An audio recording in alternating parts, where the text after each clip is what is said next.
तन्वी एक आइसक्रीम की दुकान से आइसक्रीम ऑर्डर कर रही थी। वो जहाँ खड़ी थी वहाँ से थोड़ी ही दूर रास्ते पर एक चमचमाती कार आकर रुकी। इस कार में से एक कपल बाहर आए जो पास के मॉल में जाने लगे। उस महिला की नजर आइसक्रीम ले रही तन्वी पर पड़ी। वो उसके पास गई और उसके कंधे पर हाथ रखकर बोली, अरे तन्वी, तू कितने सालों के बाद मुलाकात हुई है हमारी।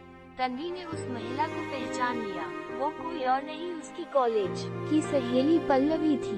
पल्लवी को देखकर वो खुश हो गई और उसकी ठाट बाट वाली जिंदगी से उसे खुशी भी हुई और मन ही मन अपनी जिंदगी से तुलना करने से दुख भी। पल्लवी ने उससे उसके हालचाल पूछा और वो वहाँ क्या कर रही है।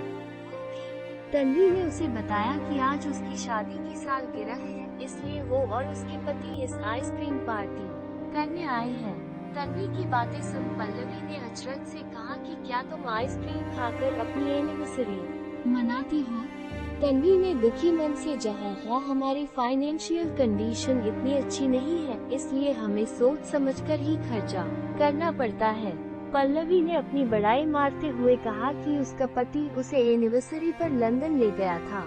वो आगे बोली कि उन्होंने उसे ये डायमंड की घड़ी भी गिफ्ट दी। अपनी घड़ी दिखाने के लिए जब उसने अपना हाथ ऊपर उठाया तो उसके हाथ में वो घड़ी नहीं थी।